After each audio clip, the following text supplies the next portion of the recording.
everybody, it's Alyce-Kay Ruckelshaus from Threshold of Hineni, and I have a little project to do with you today. We are going to go through my journal and add some of these leftover trims that we found when we were sorting through papers. And we don't have to have something on the edge of every page, but I like using this stuff and it makes it pretty. So first of all, though, I wanted to show you a few things that I've done off camera. One is I found this artist from the 19th century, so her works aren't copyrighted anymore. Her name is Helen Allingham. I think I might have mentioned her in another one of the videos. Anyway, I printed out a bunch of her artwork and I made them into cards for this journal because I think that it goes really well with what Melody's got as kind of the background for this. Look at this, isn't that cute? These are all watercolors. She's British, from Surrey, and I just think, I mean, look at that. Doesn't that look pretty with the background that Melody's got here? So I've got those all throughout. So I've pretty much got the cards that I want to use. I have a few more that I made some postage stamp postcards and I want to put those in, and I'm going to show you how to do on all of these. I just did the same thing. I did ribbons at the top, but I want to show you how to do some different kinds of tabs and stuff on the cards. And I do need a few more cards in here, so I'm going to do that with some of those. Okay, so what we're going to do today is I went through and I went ahead and marked where I want to use some of these things. Like I think this would be really pretty here, but it's a little bit too wide. So what I'm going to do is I'm going to tear these. I like it to be, I don't know, I don't like it to be all perfect, in case you haven't already figured that out. You probably have, right? Okay, so I'm not going to have it go all the way to the top because this page isn't even at the top.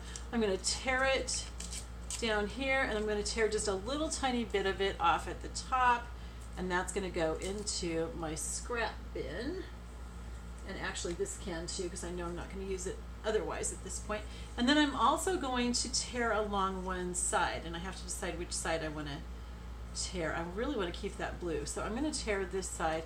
I'm going to tear it, I think, about in half, and so I can probably just go ahead and use this. Well, no, the other side is bigger, so I'll just use this on one side. Okay, and I can actually kind of see like which one do I like the most. I think I like this one. All right, so the other one can go in the scrap bin. I'm going to distress the edges on this. That's one of the reasons why I like to tear, is because torn edges look really good when they've been distressed. And I don't know, they just pick up on the distressing a lot more. Now maybe not so much on this particular trim because it's really dark, but it does make a difference. You know how some of the places when you tear it, it gets kind of white, so you want to make sure that you get those spots especially. And then I probably don't really need to do this whole dark part, but there's some white over here and some white at the end. Okay, so what I'm going to do, this is really easy. If I hadn't already put the pages in, I might sew it, but I probably wouldn't. I probably would just go ahead and glue it. I already have a ragged edge here, so I don't think it looks quite as good to put this different ragged edge up to it. It looks okay, but I kind of like putting the straight edge up to it because it emphasizes that ragged edge, and then I've got another ragged edge over here. Okay, so it makes it look like both sides of it are ragged that way. So I'm going to go ahead and I'm just going to use my glue stick because I can do this really quickly before it dries. I'm making sure that I've got glue all over the entire back, right up to every little tiny corner and edge. And then I'm going to put it in, and with the glue stick you can move it around a little bit for a few seconds, not very long because it dries pretty quickly. If you move it around too much for too long, then you're going to have to glue it again. Okay, and it holds really well, actually. I'm very surprised. This is Elmer's washable school glue stick. I got it for 25 cents each at the back to school sale. That was really nice. Okay, so I've got that one on that side, and I'm going to do one on this side too. I'm going to tear off just a little bit of this blue part. I like those blue flowers a lot, so I don't want to lose that. I'm going to put the lid on my glue stick. Okay, and get the length that I want here. I want it to about here. Okay, and I'm putting the scraps into my scrap tub. And I'm gonna do the same thing, just tear it right down the middle. Not exactly, I'm not trying to tear it straight. I want it to be jagged. Okay, do I want the thin one? Or do I want the slightly thicker one? I think the slightly thicker one looks better here. And let's just look for any white areas to distress really quickly. I just think it adds something to the pages, and like I said, I don't feel like I have to have something on every page, but when I have leftover trims and stuff, I like to use it. I don't know, it just makes the whole thing feel kind of cohesive. Oh, and the other reason that I like doing this is because I feel like it reinforces the edges of the pages, which are going to, get a lot of use, because I'll be turning pages quite a bit and everything, and I tend to be pretty rough on my journals, so having slightly stronger edges, because this is just 20 weight copy paper, it's just normal copy paper, I don't want it to tear, and I just feel like that helps to reinforce the pages a bit. So since this page was straight on the side, I went ahead and I put the jagged end out so that it kind of makes it look like the side of the page is jagged, and I want to just make sure that it's all pushed down really, really well. Okay, so that's that. Let's see what else we've got. This one here, I chose this one because I just like it, for one thing. Do you see those little ruffly things at the end? I mean, this is printed on paper. It's from the kit, but it's the same color as this, so it just kind of pulls this all together. So I'm going to go ahead and use this. I want to use this part that's in the middle. Okay, so I'm going to tear that part off, and again, it goes into my scrap bin for Franken paper. I'll show you here. It's getting kind of full, so we're going to have a lot to make some Franken paper with at the end. That's one of the things that I do at the end. After I'm done making a journal, I clean up, I put things away, try to put everything back where it belongs, because I've got, like a ton of buttons out here and lace and ribbons that all need to go back into their various bins and onto their various shelves and everything. And then I sweep. Sweeping is like one of the last things I do, because while I'm cleaning up, I might knock things onto the floor. And I kind of give up on sweeping while I'm working on something for a couple reasons. One, because I'm just going to keep dropping stuff down there. And secondly, because in the stuff that I sweep up, there is going to be some stuff that I'm going to want to keep. So I just want to do that all at once. So after I'm done putting everything away and cleaning up, getting my desk pretty clean, not completely clean, but pretty clean, then I sweep. And when I sweep, I watch very carefully for things like beads and buttons and scraps that, like sometimes there's like some pieces that are distressed that would be really, really good for Franken paper, and I just don't want to throw those away. I don't know, it might be my Mennonite upbringing that I don't want to waste anything at all. I don't know. But it's also, I think it's part of the whole junk journal thing, is that, you're kind of like using stuff that might end up in a landfill. Otherwise, yes, we do buy some papers and we print out some papers and stuff, but we also use some stuff that's old that might just be junk that would go into a landfill, and I feel like I'm saving it. And we use a lot of stuff that we've hoarded that if we die with all that stuff, our kids might throw it away because they're probably sick of it and they don't realize how wonderfully valuable it is. So we're just saving stuff from the landfill. So I don't know if it's just me or if it's a junk journal thing. If you do a lot of junk journaling, maybe you could tell me whether that's something that you do too, that you feel like you have to save every scrap. But anyway, so I sweep up, get anything that I want to save and throw it away. And then the last thing that I do is, okay, see, so I've got this rose over here. This is Melody's rose that I think I flipped it to the other side. I might have changed the color. I think I did. And change the brightness or contrast or something. And then here's some other roses, but they're kind of similar. And it's not as big as the page, but I still think it'll look really cool over there. So I'm going to go ahead and just distress this torn edge, and then I'm going to glue it down. So the very last thing that I do after sweeping and cleaning up and everything is make my frankenpaper. And I try to use all the scraps that I have. If I can't, but they're still good scraps, then I just keep them in the tub, because I have found, basically I have 3 tubs. I have about 3 color schemes that I use. Otherwise everything's really similar to one of those 3 color schemes, so I can pretty much use frankenpaper from one of those color schemes in any one of my junk journals.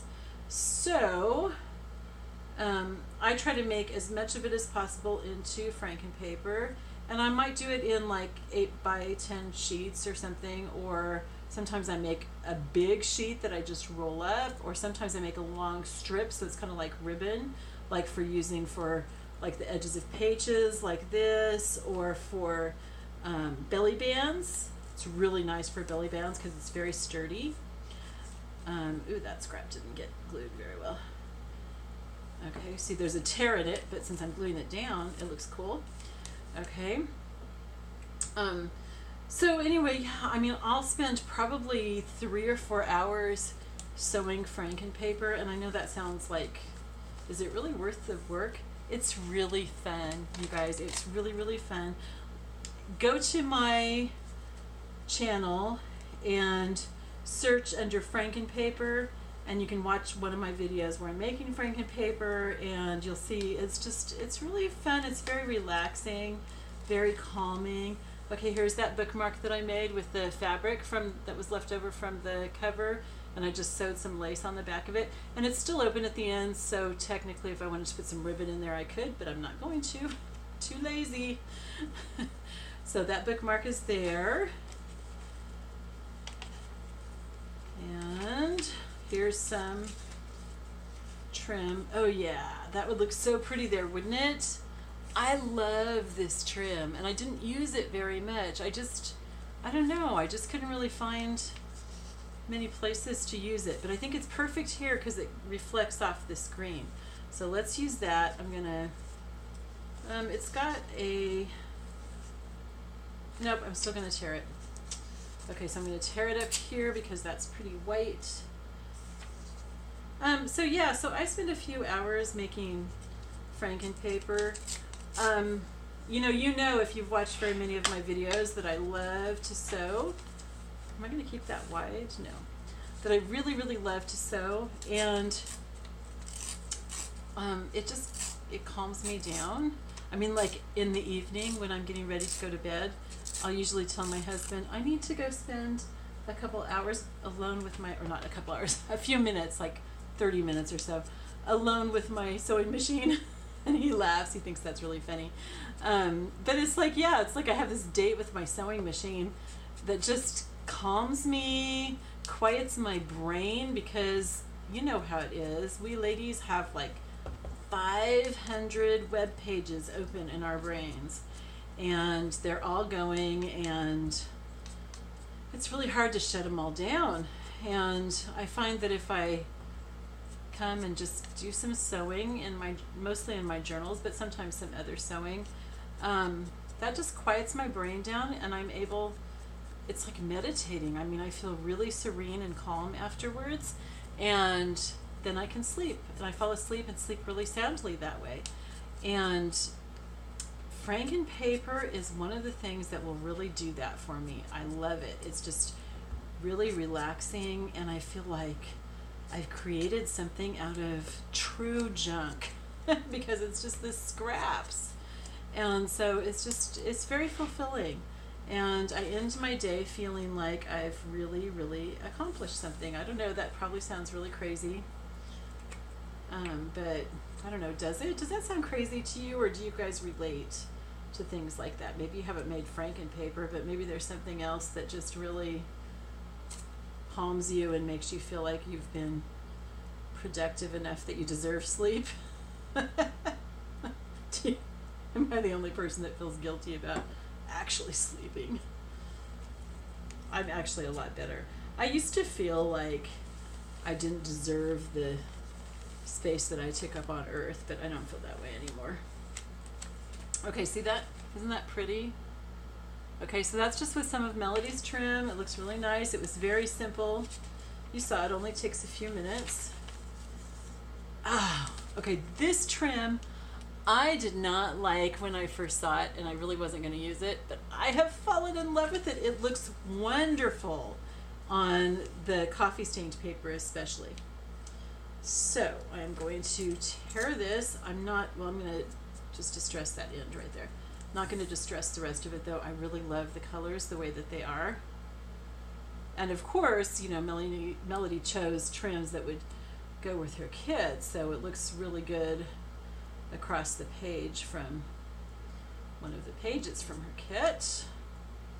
So these are just like finishing touches that we're putting on, and I know I still haven't shown you guys the paper sack pocket.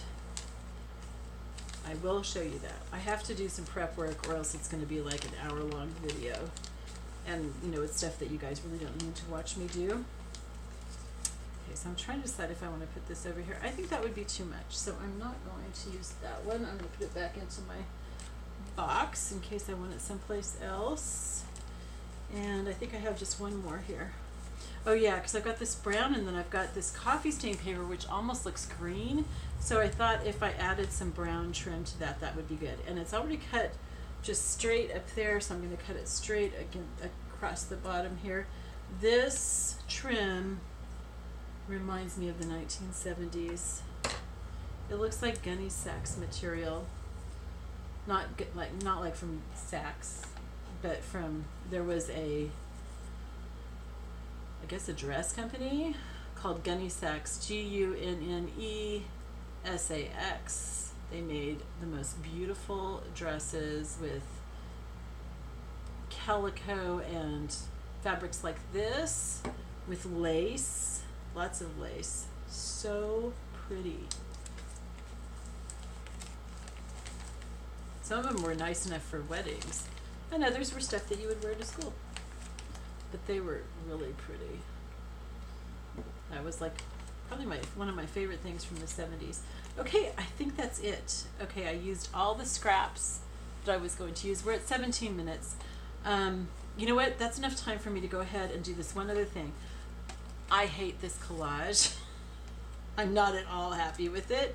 So I'm going to, if I can, carefully take that off. I'm going to leave the leaf here. But see how it's like, I knew it would be messed up from the collage. And I'm not sure if I can pull this lace off without tearing it. There we go. Okay, so that's going to go into the scrap bin, which is going to be really cool on some franking paper. Okay, but what I'm going to do is I'm just going to take the same leaf. I think that's this one. Nope, is it? Yeah, that one. Take the same leaf and I'm going to glue it right onto this one. This is the tuck spot right here. See, I had that card in there. So I'm just going to glue this right on top of it to fix it, which will make it stronger, right? It's kind of like, you know, a lot of times the things in our life that we mess up, I don't want to preach or anything, but the things that we mess up are the things that actually make us stronger. Have you ever found that? Those are the things, you know, like I'm just lately coming to realize that a lot of the things that have happened in the last few years that were like pretty traumatic for me, I'm now seeing how God has used that to push me into like the next stage of my life, which is like really, really exciting. In the last few days, the stuff that I realized about that I realized like where he's calling me in life and how those things that I thought were just horrible, but it's like those things had to be gotten rid of before I would be able to do what God was calling me to do. And I'm going to read you something in a minute. I just thought that I should do that and show you. Okay, so I want to make sure that it doesn't get glued to the page more. because I do want to keep this as a tuck. So part of the reason why I wanted to do this, even though I'm not posting the video where I made that collage because it's no good, and I don't want you to follow my example, but I wanted to show you, you can repair anything, you guys. If you mess something up, there's always a way to repair it. If worse comes to worse, print out another page and glue it over it, okay? But or decide that you're going to use that to remind you of something about how God takes the things that we mess up and makes them into our strengths or something. I don't know, but you know, there's always a solution for these things. Okay, so I want to show you. I've started using this journal already, even though I'm not done with it, because I'm just anxious to use it. I love it. I really love it. Oops, sorry, I'm shaking the camera. I really love this journal, and so I've started using it. And I usually like to have like kind of a, not so much a theme, but I like to set the tone for the journal, which kind of sets the tone for my life at this point, or in this season that I'll be using this journal. And I'm actually using, I usually use more than one journal at one time. I'm using a few different journals, but two main journals. One is my Abraham journal because I'm teaching a class about Abraham. But there are things that, yeah, they might have to do with Abraham, but they're too private for me to put in that journal because I'm going to be showing it to everybody as I'm teaching. Okay, so this isn't necessarily private. But I was listening to a sermon by Timothy Keller from 2001 about Abraham, about the passage that I had just taught on. And he said this, which isn't particularly Christian necessarily, but it's spiritual. And it just kept running around in my mind for the last few days, and I realized that's the theme of this journal, because that's the theme of where I am in life right now. So let me just read it to you. I have, I listened again, and I just transcribed this little part of it. So it's him talking. He didn't write this, so you know how people don't talk the way that you would write, so it's not all proper or anything. The thing you've got to keep in mind is The Hobbit is an adventure, but The Lord of the Rings is a quest. The Hobbit book is a book for children, and it's more lighthearted, and it's an adventure. And the way the literary critic defines adventure is, he says an adventure is a there and back again, which you know is The Hobbit. It's an exciting thing that you choose and you go and you have your adventures and you have all your thrills and it spices up your life. Then you come home again and you pick your life up again where you left off. An adventure is there and back again, but a quest is not something you choose. It comes to you. You sense a requirement. You're called to it because of what's involved, and you never really come back from a quest. In a quest, you either die for the quest, or if you do come back, you're so changed that you never, in a sense, come back. You're never the way you were. You changed so radically. That's Timothy Keller from April 22nd, 2001. And then I chose one of the Helen Allington paintings where this lady is coming out and she's just opening her gate with her basket on her arm and she's looking back. And it just made me think that, first of all, I feel like I'm entering a quest right now. God's just taking me into this whole different direction and a different part of my life, and I'm starting to see how a lot of things from 20 years ago even play into this and have prepared me for where I am right now. But it's not the kind of quest that you go out on a stallion and with a, shining armor and an army behind you and you're looking for the Holy Grail or something like that. It's like anybody else looking at me would just think that I'm just leaving my house to go do the shopping, But she's looking back kind of like, she might just be telling her kids to be good while she's gone.